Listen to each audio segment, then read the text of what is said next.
It's an amazing language. The language of... Are you ready? Are you ready? What's going on? Are you ready?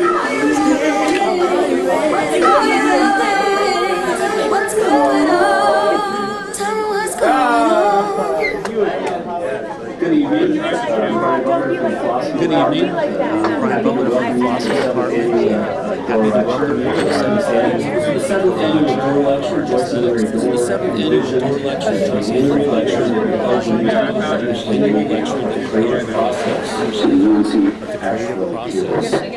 With this in mind, it created an endowment. With this in mind, it created an endowment. This uses to a distinguished speaker in literature of the creative process. It's an amazing language. It's an amazing language. The language of... This year, we are honored to have as our door lecturer, conceptual artist, writer, conceptual artist, Paul Miller, also known as DJ Spooky.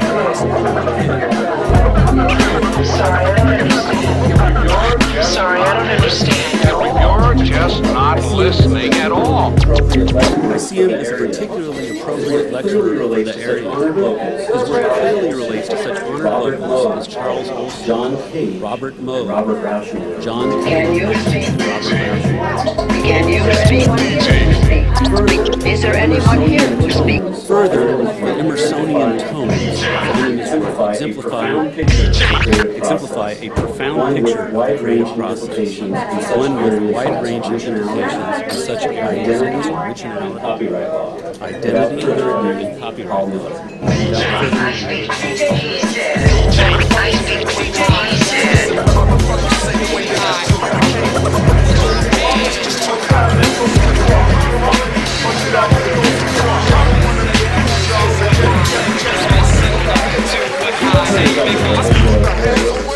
Hey, what's up, everybody? How you doing? First and foremost, I just want to say thanks to the philosophy department for bringing me. And you know, I had no idea somebody who worked in philosophy. And the idea here is that we're looking at how do you make art out of patterns of culture, something that's done quickly and using it in their art. So that these kind of tags are such a point of testimony. So what you're seeing here is about expression. So what you're seeing here is about private expression, public space, and private expression. And the goal of these kids, 13 kids, 17, transform public space, and try and use it in a beautiful way that made it reflect their local environment. So, if you were from one neighborhood, you'd be able to see somebody's tag, and be able to read it, and be able to unpack the meaning out of that. So, if you weren't from that area and you didn't know that style, it would be very hard to read. In fact, you'd be illiterate in that style. Wireless communications, cell phone relays. Imagine what happens when kids start tagging them on the system. So these are kinds of different literacy. So these are kinds of different from one network to another, what I want to do tonight is pull you guys out of this idea of urban youth culture as just breakdancing, graffiti, hip-hop, and DJ. But to get you to think about it as a broad spectrum. It's not just urban youth culture, it's global culture. It's global digital culture. It's global culture. Global digital culture. Gift of expression. Gift of expression. Gift of expression. Ladies and gentlemen, George Bush. During these last few months, I've been trained by Al-Qaeda and materialistic. I'm weak and materialistic. I told the world. I told our country, it feels good, do it. It feels good, do it.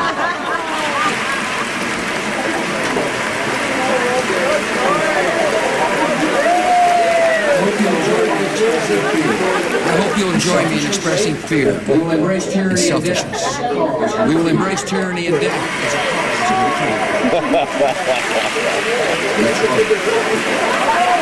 Let's roll. The 20th century's kind of main motif for me as an artist was that it was the era of mass production, mass consumerism, what they call the man in the gray hat in the 1950s. What they call the man in the gray hat in the 1950s. Everyone dressed in the same, and basically they have everyone dressed in the same. 21st century is the era of mass customization. The 21st century is the era of mass customization. You're being able to have all this media around you, all these clothes, all these shoes, all these Wikipedia, YouTube, PDF files. And it's not about their version, it's about your version. It's not about their version. And nobody knows what's going on, right? And nobody knows what's going on. In philosophy, because this is a philosophy lecture. In philosophy, because this is a philosophy lecture. I think they would call it postmodern. I think they would call it postmodern. There's a gift going on here where you're transforming and then giving and extending. Inheritance of what philosophers throughout the ages like to think of as this kind of idea of consciousness. Because you're looking at something that relates to objects, subjectivity relates to things from A to B and back again. So there's these kinds of loops and feedback loops and feedback loops and feedback loops and feedback loops. Not necessarily about the old school. This is not art. It's just a sculpture. Just a piece of art, just a sculpture, or just painting. You can keep them on, right? You Right, can keep them cell phone on. symphony in a second. Right, we'll do a little cell phone symphony in a second.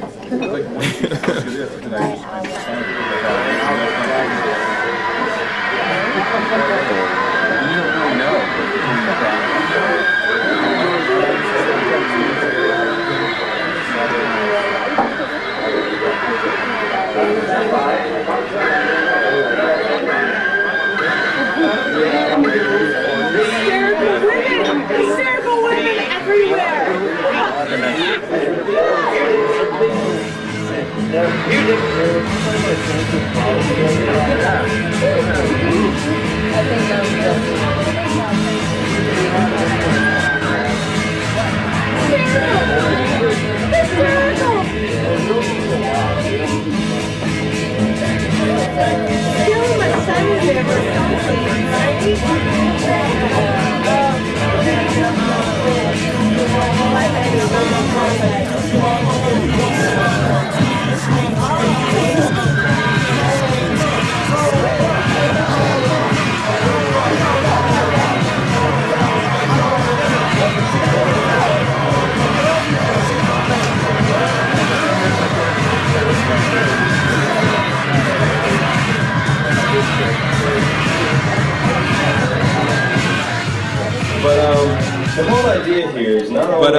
The whole idea here is not only is that just a kind of situation where you have people responding to a media environment where they have an irreverence for the control mechanisms. Have an irreverence for the control mechanisms. As a matter of fact, the remix says, look, I heard that, I saw that, I want to make my own version. I heard that, I saw that. The whole idea is that it's about the mashup. The whole idea is that it's about the mashup. For the normal boundaries between black, white, Asian, Latino, America, Brazil, India, Russia, China. It's a blur. India, Russia, China. So it means that it's participatory. So it means it's not that one where you just press play, like a previous generation or a couple generations ago. Because people back then to see something live, they wanted to see play or hear and wanted to see. For us, it's the opposite of the thing. We're used to actually pressing play on a record. We're used to actually pressing very rarely the opposite. You know what I mean? Matter of fact, most of our experiences of entertainment and culture are most of our experiences of entertainment and culture so that turns the whole world upside down. That turns the whole world upside down. Expression over the last several centuries works. Everybody's used to the live. Here, everybody's used to the live. Or like that Bush remix, you can edit how someone speaks. That Bush remix, you can edit how someone speaks. I think he actually sounded more coherent in the remix. I think he actually sounded more coherent than in the original version. So the imaginary landscape of the 20th century. So the imaginary landscape of the 20th century becomes the digital landscape of the 21st.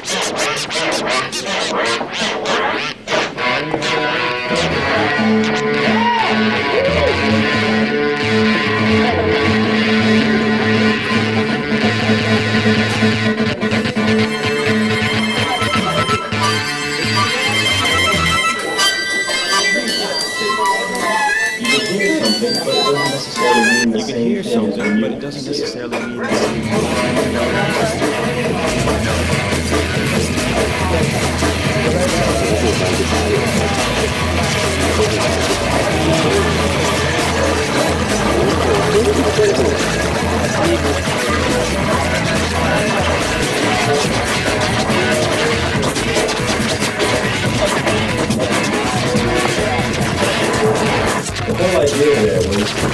The whole idea there was reinterpretation. So what you're hearing is, what I like to say is an uneasy tension between context and uneasy tension between context and content. The way that you look at something, the regard, the gaze, it looks back. The regard, it's been outsourced. It's been repurposed. It's been outsourced. Essentially, is no longer made along the same way. It's not about one place, but about the way they all converge. It's not about one place. One of my favorite filmmakers, Méliès, one of my favorite filmmakers, at the turn of the last century. What you're going to see here is he's made copies of himself. What you're going to see here is he's made copies of himself. En 1900, il y a donc presque 100 ans, Méliès représente ce qu'il était réellement dans la vie, un homme orchestre.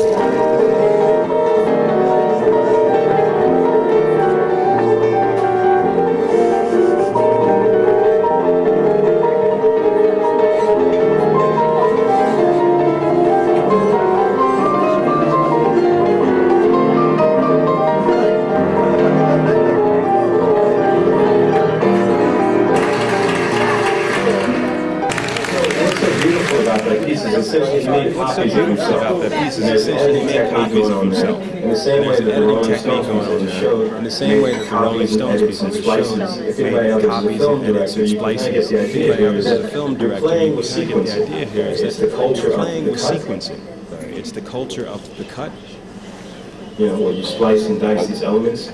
You know, you're playing with sequence and make them play in context. And the sample itself, the sample itself, the sample itself, the sample itself, the sample itself is part of the vocabulary. You put one clip, it's like Lego blocks. And next thing you know, you get a new structure. And I enjoy seeing that kind of pop culture reflection.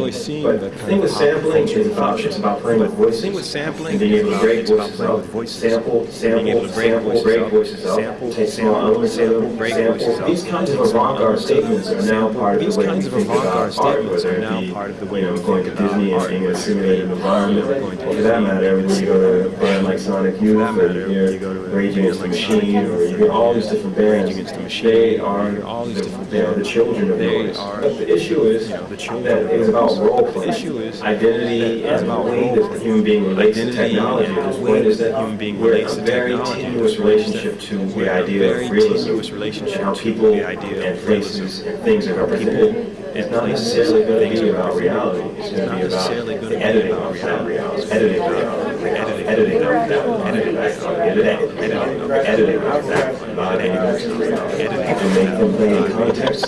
You're playing with sequences, context. You're playing with sequences versus the Rolling Stones versus sampling an entire orchestra, or having a crazy KKK string play at their problems. The connecting thread here is a common denominator is a sense of irreverence to context. So I like to look at this as a kind of model of abstraction. Communication is both about poetry and about mathematics. 21st century is the era of mass customization. 21st century is the era of mass customization. All this stuff is saying that these kinds of collisions of culture are no longer about the relative goals of the past. Gift of expression. It's about looking at gift of expression. And that's a basic fabric of human communication. It's about holding certain emotions. You have to imagine that American pop culture is these kinds of cross-sections. And that's what I think about right now. It's not about purity, it's about hybridity. It's not about anti-PC, weird, strange cultural shit. Weird, strange cultural shit. Digital media is breaking down a lot of issues from the 20th century. And as we move further and further into the 21st century, I can promise you it's going to get weird.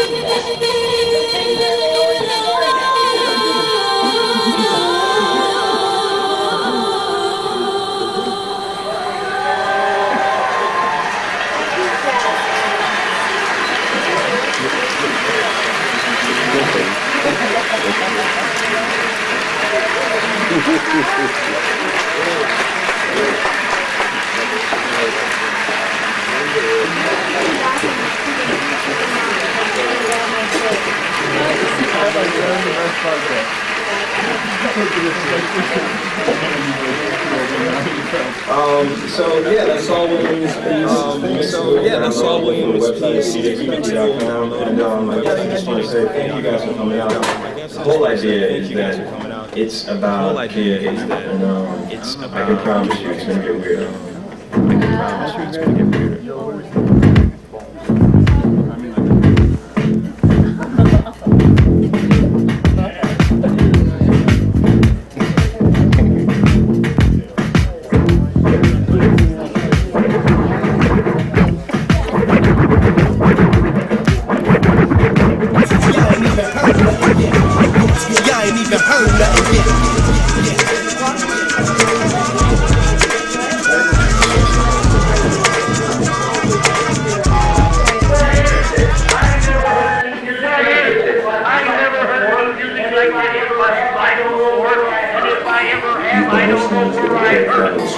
You've been listening to a tape demonstration